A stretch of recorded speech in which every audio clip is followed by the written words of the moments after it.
오늘은 우리가 이제 수요 강야와 달리 고난주간에 예수님의 십자가 위에서 하신 7말씀, 가상 7언에 대해서 십자가상의 7말씀에 대해서 말씀을 살펴봅니다.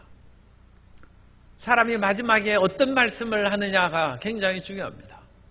그 유언이 무게가 있는 것이죠.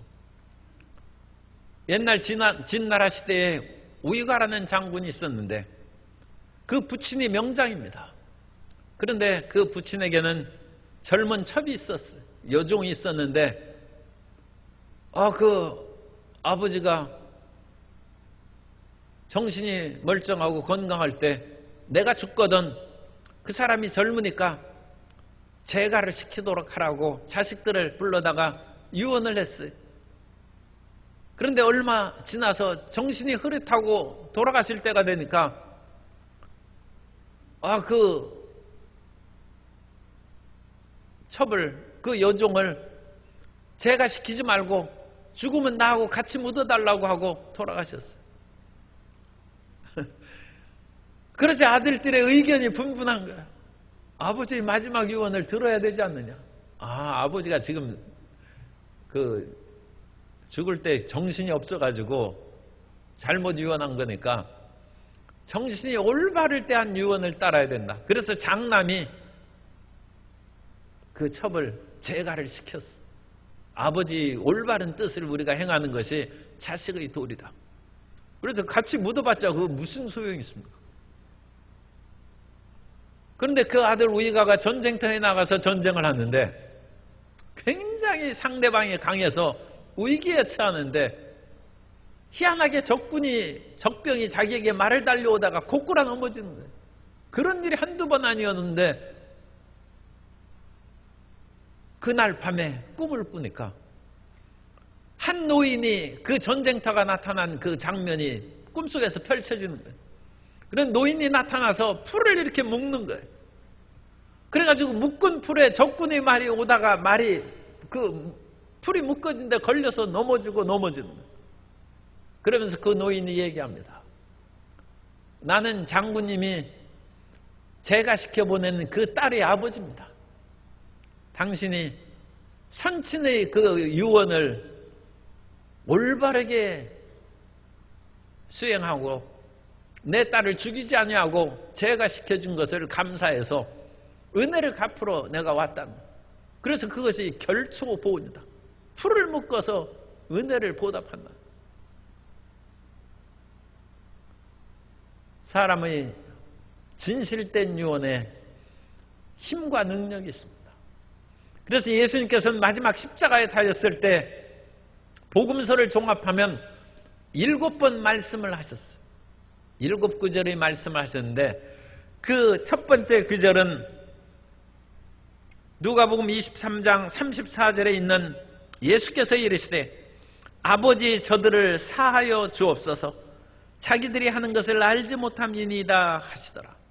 예수님께서 용서를 구하는 기도를 하셨다. 예수님을 붙잡아다가 매질을 하고 예수님을 가시관을 씌워서 그 가시가 머리에 박히니까 온 피가 얼굴을 뒤덮고 예수님을 누워서 대못을 받아서 손과 발에 대못을 받아서 그것을 달아 올렸는데 멀쩡한 사람도 이게 정말로 저주가 나올 상황인데 예수님께서 저들을 용서해달랍니다. 그리스의 신화에 보면 테베의 왕비인 니오베가 7 아들과 7 딸을 뒀어요. 자식이 14명이야. 참 대단하죠. 그런데 그 아들, 딸들이 어찌나 용맹스럽고 이쁜지 세상 모든 사람이 부러워하는 거예요. 그런데 어느 날 니오베가 가보니까 레토라는 여신에게 제사를 드리는 거예요. 그런데 레토라는 여신은 아폴론과 아르테미스 두 남매밖에 안 난 여신이에요. 그러자 이 니오베 왕비가 교만하게 겨우 자식 2명 난 여신에게 뭐 제사하느냐, 제사 드리지 말라고 그거 같이 했어요. 여신 레토가 그 말을 듣고 분노했습니다. 그래서 자기 두 아들, 딸 신들에게 내가 이런 모욕을 당했다. 그러자 아폴론과 그 딸 아르테미스, 아폴론은 태양의 신이고 아르테미스는 숲의 사냥의 신입니다. 화살을 가지고 7 아들과 7 딸들을 하나씩 하나씩 쏘아 죽입니다.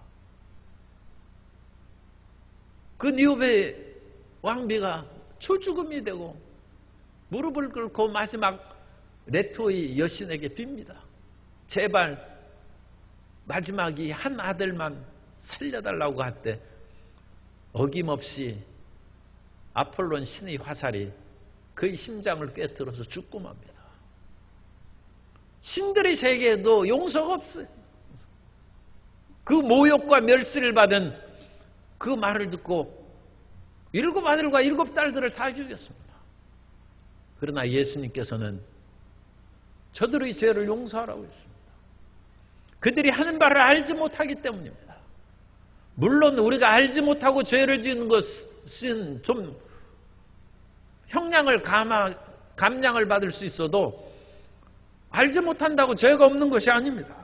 레위기 5장 17절에 보면 만일 누구든지 야훼의 계명 중 하나를 부지 중에 범하여도 알지 못하는 중에 범하여도 허물이라 벌을 당할 것이니 부지 중에 죄를 지어도 그건 죄입니다. 그러나 예수님이 하나님의 아들이시고 예수님께서 모든 사람의 죄를 짊어지시고 자기를 찌르고 못 박는 자들의 그 죄와 허물을 위하여 예수님이 달리신다는 것을 그들이 꿈엔들 알았겠습니까? 알지 못한 거죠. 그럼에도 불구하고 예수님께서는 그들을 용서하셨습니다. 우리 마음 가운데 수많은 사람이 상처를 주고 고통을 주는데 예수님을 믿는 사람이 예수님의 용서와 사랑의 마음을 받아서 살아간다면 예수님의 제자라 일컬음을 받을 것이고 하나님의 자녀라 일컬음을 받을 것이며 우리가 우리 죄를 우리에게 죄 지은 자를 용서해 준 것 같이 우리 죄도 용서를 받을 줄 믿습니다. 우리가 살아가면서 끊임없이 죄를 짓는데 그 죄가 우리의 삶을 파괴하고 온갖 고난을 가져오는데 그 죄가 용서받지 못할 그런 때가 있어요. 그것은 우리에게 죄 지은 자를 우리가 용서는 하면서 나만 용서해달라고 하니까 용서가 잘 안 된다. 우리가 우리에게 죄 지은 자를 예수님께서 십자가에서 못 박혀 그 극한 상황에서도 용서하신 것처럼 우리 마음에 고통을 준 그런 사람을 용서할 때 하나님의 용서와 사랑이 우리의 심령에 넘쳐나고 우리의 생활에 넘쳐나고 우리 몸의 치료가 급속하게 임하게 될 줄로 믿습니다. 두 번째로 예수께서 이르시되 내가 진실로 내게 이르노니 오늘 내가 나와 함께 낙원에 있으리라 하시니라. 예수님께서는 두 번째 예수님의 좌우편에 강도가 달렸는데 그 한편 강도에게 오늘 내가 나와 함께 낙원에 있으리라고 말씀하셨습니다. 어느 편에 있는 강도인지는 알 수 없죠. 그런데 우리는 흔히 오른편, 우편 강도라고 얘기합니다. 왜냐하면 오른편은 하나님의 권능의 보좌가 있고 또 양과 염소를 나눌 때에도 마태복음 25장 32절 이하에 보면 모든 민족을 그 앞에 모으고 각각 구분하기를 목자가 양과 염소를 구분하는 것 같이 하여 양은 그 오른편에 염소는 왼편에 두리라. 그래서 성경에 오른편을 하나님의 권능의 자리요 사랑의 자리로 표현하고 있기 때문에 예수님의 오른편에 있는 사람이 아마 회개했을 것이다. 그렇게 하는데 오늘 누가복음을 우리가 읽어봤지 않습니까? 오른편이라는 말은 없어요. 그 달린 강도 중에 하나가 마지막에 예수님께 회개하는 기도를 하는 것입니다. 세상의 악인에게는 두 종류가 있습니다. 한 명의 악인은 속하고 바깥의 행동이 똑같이 나쁜 사람, 진짜 악한 사람이고 또 한 사람은 밖으로는 죄를 짓는데 참 그 말이 표현이 그렇습니다만 안으로는 깨끗한 거예요. 기생 라합은 겉으로는 기생인데 속에는 믿음이 있어요. 세상에는 그런 험악한 인생을 살아가면서 안과 밖이 다른 그런 죄인들이 있습니다. 이 십자가 강도는 똑같이 강도로 죄를 짓고 살인죄를 지었을지 모릅니다. 그런데 그 사람은 당시 로마 제국의 상황에서 어쩔 수 없이 그런 죄악의 길로 나아간 것이고, 그 마음은 여리고 그 마음은 하나님을 찾는 마음이 있었어요. 그런데 그 생애가 참 기구해서 그 잘못해서 십자가에 달리는 사형수가 됐다는 거예요. 예수님께서 달리신 것을 보고 그 소문을 들었겠죠. 예수님에 대한. 그러면서 주께서 주의 나라에 가실 때 나를 기억해 달라고 했습니다. 그러니까 예수님께서 오늘 내가 나와 함께 낙원에 있을 것이다. 주님의 구원은 즉각적입니다. 오늘 우리가 예수님을 믿고 회개하면 즉각적으로 구원이 임한 것입니다.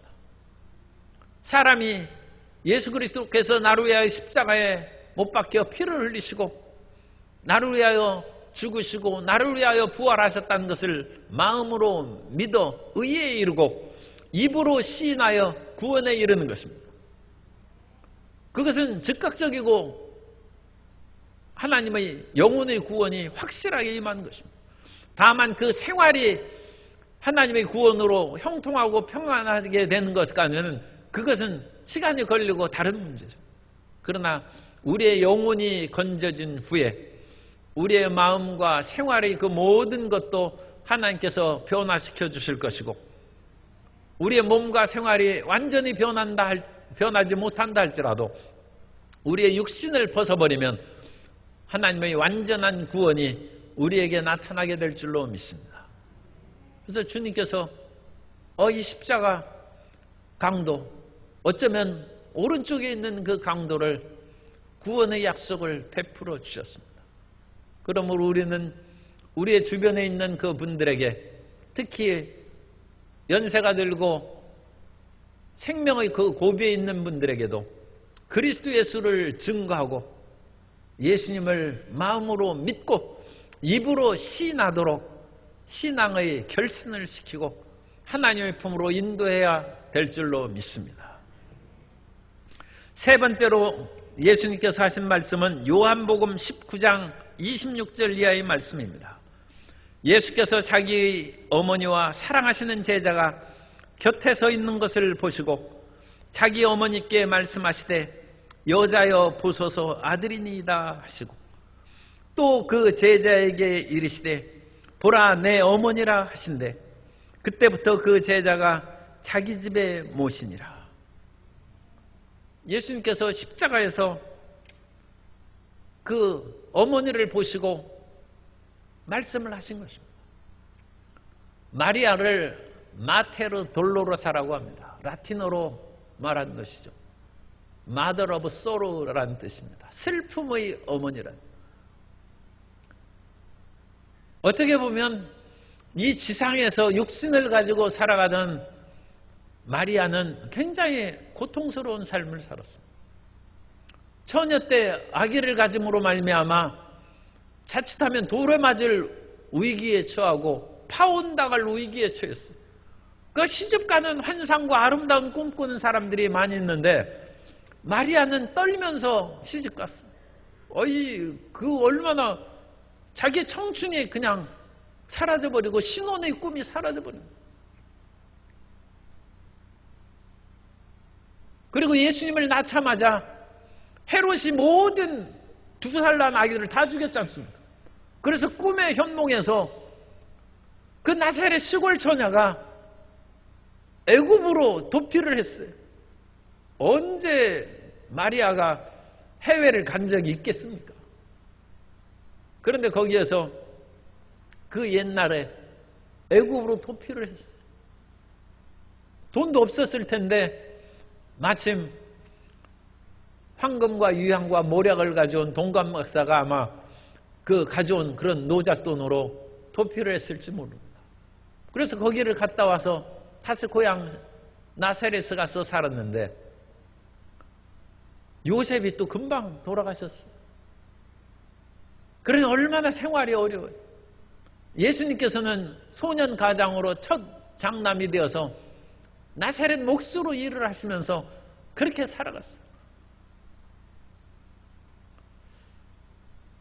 세상적으로는 좀 복도 없다. 어찌 저렇게 살아가나 싶은 생각이죠.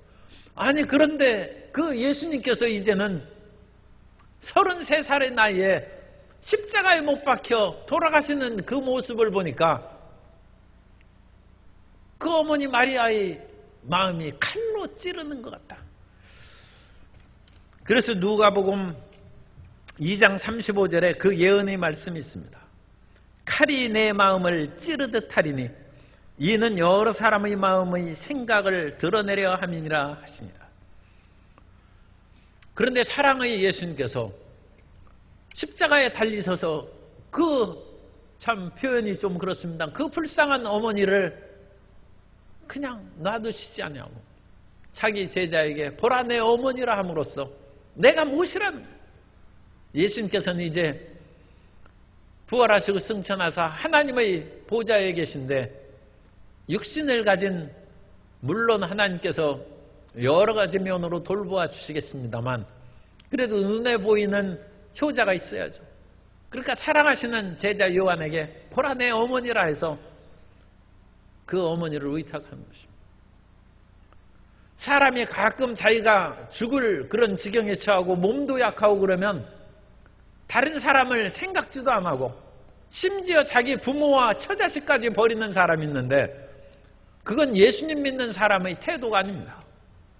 디모데전서 5장 8절에 보면 누구든지 자기 친족 특히 자기 가족을 돌보지 아니하면 믿음을 배반한 자요 불신자보다 더 악한 자니라. 이건 엄청난 말씀입니다. 예수님 믿는다고 자기 가족, 자기 아내와 자식들을 또는 자기 남편을 돌보지 아니하면 믿음을 배반한 자라는 불신자보다 더 나쁘다는 것입니다. 예수님께서 십자가에서 온데 찔리고 지금 정신도 하나도 없죠. 일반적으로 얘기하면 얼마나 고통스럽고 그러겠습니까? 그러나 하나님이신 예수님이신 고로 예수님께서는 그 어려운 가운데서도 그 어머니의 생애를 안타깝게 여기시고 제자 요한에게 그 일을 맡김에 예루살렘에 핍박이 일어나서 유대인들이 예수님 믿는 사람을 공격할 때 사도 요한이 그 어머니 마리아를 모시고 저 에베소로 이사 갔습니다. 그래서 에베소에는 예수님의 그 어머니 마리아가 살던 집터가 있어요. 그것도 독일에 있는 수녀가 꿈을 꾸어가지고 그분은 성지순례 간 적도 없는데 그런 꿈을 꿔서 그것을 얘기해서 그 자리를 파봤더니 정말로 집터가 나타나고 오늘날 거기를 가볼 수 있습니다. 요한이 마리아를 모신 것입니다. 그래서 우리는 우리의 주변에 있는 고통과 좌절에 빠진 어머니들을 모시는 그 마음을 갖는 것이 예수님의 제자된 도리입니다. 감신대 교수가 북쪽에 있는 성령 충만한 사람들은 성령의 능력과 은사와 방언과 신비적인 역사가 나타나는 북방의 영성이라고 하고 남방에 있는 광주와 화순과 남원과 여러 지역에 있는 성령운동을 하는 분들은 남방의 영성으로 분류한 그런 글이 있어요. 그런데 남방의 영성은 사랑의 영성이라는. 그래서 이세종 그리고 이연필 같은 분들은 자기 재산을 다 팔아서 불쌍하고 가난한 사람을 돌보고 나병 환자를 끌어안고 그들에게 치료와 구원의 역사를 베풀어주는 그런 놀라운 일을 했어요. 그래서 무위탁 사람들을 돌보고 그들에게 귀런을 주고 동광원을 주고 경로원을 짓고 그런 일을 행한 것이 이 남방 지역에 많이 있습니다. 그리고 광주도 하나 있고 화순도 있고 남원도 있고 진도도 있고 또 학동 밑에는 거기 경로원도 있어요. 그건 무슨 천의 경로원이 있어요. 천의 경로원이 옛날에 설립했어요. 이건 예수님의 어머니를 섬기는 그 사랑의 영성이 참 희한하게 이 전남 지역에, 호남 지역에 넘치는, 이건 학자적인 연구 보고입니다. 그래서 호남 사람이 사랑이 많은가? 예수님의 어머니를 의탁하고 맡긴 곳이 호남 지역의 영성인 줄로 믿습니다. 그래서 그런 사랑과 평안함으로 예수님의 마지막 십자가에 달리신 그 말씀을 수행하는 것입니다. 네 번째, 마태복음 27장 46절에 하신 말씀은 제9시쯤에 예수께서 크게 소리질러 이르시되 엘리 엘리 라마 사박다니 하시니 이는 곧 나의 하나님 나의 하나님 어찌하여 나를 버리셨나이까 하는 뜻이라. 예수님께서 이제는 십자가상에서 극한 상황에 처했어요. 그것은 예수님께서 마지막 겟세마네 동산에서 간절히 기도하신 아버지여 이 잔을 내게서 옮기시옵소서. 왜냐하면 그것은 죄악의 잔이요 모든 인류의 죄책과 죽음을 짊어진 그 잔을 예수님께서 마시고 그 죄악의 잔은 마신 심판으로 버리심을 당합니다. 나의 하나님 나의 하나님 어찌하여 나를 버리시나. 그건 모든 사람이 하나님께 버림받을 그 죄책을 예수님께서 홀로 짊어지신 것입니다. 그러므로 누구든지 십자가에서 못 박히신 예수님을 믿으면 예수님의 대속의 은혜로 하나님께 버림받지 않습니다. 인간은 외로운 존재입니다. 그렇기 때문에 사람이 자기를 버리고 홀로 떨어져 앉으면 어찌 살겠습니까? 어떤 사람은 외로움과 고독을 구분해서 얘기했어요. 외로움은 의지할 데 없는 그런 상황이 외로움이고 고독은 자기 정체성이 있어서 자기 스스로를 컨트롤할 수 있는 상황에서 홀로 떨어져 있는 것이 고독이다. 그러니까 고독한 것은 병이 아닙니다. 그러나 외로움은 병이요 크나큰 질병입니다. 그건 버림받은 마음의 고통입니다. 그런데 이 버림받은 마음의 고통을 예수님께서 친히 짊어지셨는데 그것은 성삼위일체 하나님으로 영원토록 함께 계시는 예수님이 하나님 아버지로부터 버림을 받아서 예수님은 항상 하나님을 아버지라고 부르지 하나님이라고 부르시지 않았습니다. 그런데 이 네 번째 말씀에서는 나의 하나님, 엘리 나의 하나님. 엘은 하나님이고 리는 그 나라는 전묘입니다. 엘리. 그래서 나의 하나님, 엘리 나의 하나님. 어찌하여 나를 버리십니까? 그래 아버지라고 부르시지도 못하고 하나님이라고 부름으로 버림을 당하셨다. 우리가 사람으로부터 버림을 당하든지 직장에서 버림을 당하든지 심지어 가족으로부터 버림을 당한다 할지라도 예수님이 그 견고한 삼위일체의 그런 하나님으로부터 우리 대신 버림을 당하셨은즉 우리는 결코 버림을 당하지 아니하고 하나님의 의로와 사랑으로 우리를 채워주시고 회복시켜 주실 줄 믿습니다. 그러므로 외로울 때 예수님의 십자가를 바라보시기 바랍니다. 그리스도의 십자가 안에서 의로와 평안함이 충만하여 우리는 다시 살아나게 될 줄로 믿습니다. 다섯 번째로 예수님께서 요한복음 19장 28절에서 말씀하십니다. 그 후에 예수께서 모든 일이 이미 이루어진 줄 아시고 성경을 응하게 하려 하사 이르시되 내가 목마르다 하시니. 마지막 세 말씀은 예수님 자신에 대한 말씀입니다. 그래서 마지막 세 말씀 가운데 5번째, 6번째, 7번째 이 말씀 가운데 5번째 말씀은 예수님의 육체적인 말씀입니다. 예수님이 목마르다, 온몸이 피가 흘리니까 얼마나 갈증이 심하겠습니까? 그래서 입안이 다 메마른 것이죠. 마치 사막의 모래같이.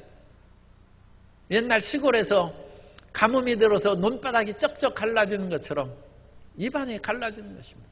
예수님께서 그 목마름을 겪으시는데 그것은 인생의 목마름을 또한 대속하시는 것입니다. 예수님께서는 이 세상에 살아갈 때 끊임없이 줄이시고 목마르시고 주무실 곳이 없는 헐벗은 삶을 사셨습니다. 마태복음 8장 20절에 보면 예수께서 이르시되 여우도 굴이 있고 공중의 새도 거처가 있으되 인자는 머리 둘 곳이 없다 하시더라. 예수님께서 머리 둘 곳이 없이 사셨어요. 밤에 저녁이 되어서 갈 곳이 없으면 얼마나 마음이 낙심되고 참 고통스럽습니다. 예수님은 인자는 머리 둘 곳이 없이 사시고 예수님께서 시장하시고 목마르신 때에도 수가성의 우물가에 여인이 그 물 한 잔을 안 주시고 예수님께서 목마름 속에서 사셨어요. 그러므로 예수님께서는 우리의 목마른 고통을 아시고 배고픈 고통을 아시고 잠잘 것이 없는 고통을 아십니다. 그것을 성경은 기록하여 저가 부유하신 자로 돼 우리를 위하여 가난하게 되심은 그의 가난하게 되심으로 말미암아 너희로 부유케 하려 하심이라. 그 예수님의 대속의 은혜를 믿고 그 대속의 은혜를 충만히 받아 누리시기 바랍니다. 히브리서 4장 15절에서는 말씀합니다. 우리에게 있는 대제사장은 우리의 연약함을 동정하지 못하실 리가 아니요 모든 일에 우리와 똑같이 시험을 받으신 이로되 죄는 없으시니라. 배고픈 사람이 배고픈 사람의 사정을 아는 것이죠. 그래서 배고픈 그 사람은 굶주린 사람이 아니 이런 거 주어서 무슨 도움이 되겠습니까? 옆에 있는 사람이 말로도 배고파온 경험이 있는 사람은 자기가 먹던 호떡을 쪼개서 나머지를 주는 거예요. 발등에 불이 떨어진 사람은 물 한 바가지로 그 발등에 불을 꺼줘야죠. 지금 이 사람을 잘해서 식사 대접하고 뭐하고 그럴듯하게 음식을 사주고 그건 두 번째입니다. 지금 당장 저 굶주린 사람에게 자기가 먹던 것이라도 쪼개서 나눠주는 것입니다.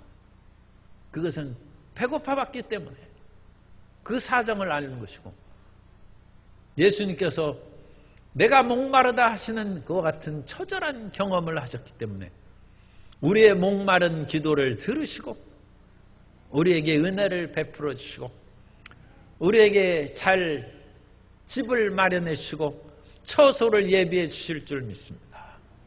그러므로 그 예수님을 우리가 믿으면 그 얼마나 위로함을 받고 하나님의 응답을 받겠습니까? 그 예수님을 십자가를 통하여 바라보고 믿음으로 기도하여 응답받는 성도 여러분 되시기를 예수님 이름으로 축원합니다. 6번째로 요한복음 19장 30절에 예수께서 신포도주를 받으신 후에 이르시되 다 이루었다 하시고 머리를 숙이니 영혼이 떠나가시니라. 주님께서 다 이루었다 말씀하셨습니다. 다 이루었다는 것은 헬라어로 테텔레스타입니다. 테텔레스타이라는 것은 모든 것을 완성하다, 다 지불했다는 것입니다. 주님께서 그 모든 것을 완성하셨어요. 예수님께서 이 땅에 태어나실 때부터 마리아를 예비하시고 그 몸을 통하여 이 세상에 나시고 주님께서 33년 동안 모든 사역을 수행해 나아가시면서 우리의 모든 죄가를 없애시는 그 일을 위해서 십자가에 달리셨는데 이제 결국 그 일을 테텔레스타이 다 완성했답니다. 하나님 앞에 그걸 보고하는 것입니다. 아버지께서 명하신 것을 내가 다 이루어서 예수님께서 요한복음 17장에서 대제사장의 기도에서 이미 말씀하셨죠. 그것을 다 이루어서 아버지를 영화롭게 하였사오니 이제 나도 영화롭게 하옵소서. 주님께서 하나님이 지극히 비천한 종의 형체, 사람의 모양으로 이 땅에 오셔서 그 모든 일을 완수하셨다는 것. 테텔레스타이. 그리고 어떤 면으로는 예수님의 십자가에 대해서 빚을 갚은 것이라고 해석하는 견해도 있는데, 죄의 빚의 값을 다 갚았다는 거예요. 테텔레스타이. 다 갚았다는 것입니다.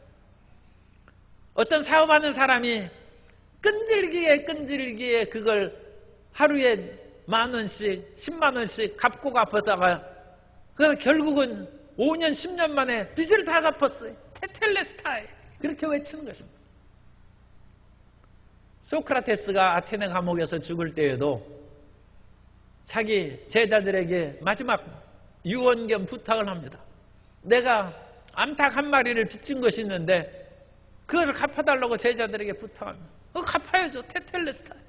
다 갚고 자기는 법을 준수하는 마음으로 세상을 떠나는 것입니다. 예수님께서 우리의 과거의 죄, 현재의 죄, 미래의 죄를 남김없이 다 갚아주셨습니다. 따라서세요. 예수님께서 나의 모든 죄를 갚아주셨습니다. 예수님의 은혜로 나는 의인이 되었습니다. 그것이 테텔레스타입니다. 예수님께서 다 갚으셨다는 것입니다. 그리고 하나님께서 그 모든 갚으신 것으로 인하여 이제는 예수님 믿는 우리를 의롭다 하시고 우리에게 은혜를 주십니다. 이사야 53장 11절에 그가 자기 영혼의 수고한 것을 보고 만족하게 여길 것이라. 나의 의로운 종이 자기 지식으로 많은 사람을 의롭게 하며 또 그들의 죄악을 친히 담당하리로다. 예수님께서 다 갚으셨습니다. 마지막 7번째는 누가복음 23장 46절의 말씀입니다. 그래서 다 갚았다고 말씀하신 후에 예수께서 큰 소리로 불러 이르시되 아버지 내 영혼을 아버지 손에 부탁하니이다 하고 이 말씀을 하신 후 숨지시니라. 다 갚았다고 아버지 내 영혼을 아버지의 손에 부탁합니다 하고 운명하신 것입니다. 예수님께서 완전한 죽음을 체험하십니다. 예수님께서 가짜로 기절했다가 무덤의 서늘한 곳에 누웠더니 다시 깨어나셨다고 하는 허황된 말을 하는 사람이 있는데 그렇지 않습니다. 예수님은 완전히 죽으셨고 또 예수님의 죽으신 것을 보고 다른 죄수들은 도망가고 살아나지 못하도록 발의 정강이 뼈를 부서뜨립니다. 그러나 예수님께 와서는 완전히 죽은 것을 보고 창을 들어서 옆구리를 찌르매 심장이 터져서 물과 피가 다 쏟아졌다고요. 심장이 터져서 물과 피가 다 쏟아졌는데 완전히 돌아가신 것이죠. 예수님께서 그 모든 것을 완전히 돌아가셨는데 주님께서는 그 영혼을 아버지 손에 의탁하셨습니다. 그래서 그때는 엘리 라마 사박다니 할 때는 나의 하나님 어찌하여 나를 버리셨나이까. 그 죄악의 짐을 다 짊어질 때는 하나님이라고 부르시고 테텔레스타이 다 이뤘다 하신 후에는 다 이루어졌으니까 이제는 내가 아버지 손에 아버지라고 명칭이 바뀝니다. 사랑의 아버지 손에 예수님께서 자신을 의탁하시고 그 예수님의 영혼을 아버지 손에 받으시고 다시 그 영혼을 부활하게 하셔서 영광의 주요 만유의 주요 만왕의 왕으로 하나님께서 세워주신 줄 믿습니다. 오늘 우리의 모든 삶도 성령님을 따라서 항상 모시고 살다가 마지막 사망의 음침한 골짜기를 지날 때에도 두려워하지 말고 아버지 손에 맡겨서 평안하고 담대하게 이 육체를 벗어버리고 하나님의 품에 들어가는 우리의 모든 심령들이 되어야 될 줄로 믿습니다. 예수님께서 이 모든 사명을 잘 수행하셔서 존귀와 영광을 받으신 것처럼 우리가 예수님의 십자가에서 7 말씀을 마음에 생각하시면서 어떠한 고통과 괴로움에도 믿음의 후퇴가 없이 끝까지 믿음으로 전진하고 하나님의 영광의 역사를 드러내고 사는 주의 귀한 백성들이 다 되시기를 예수님 이름으로 축원합니다.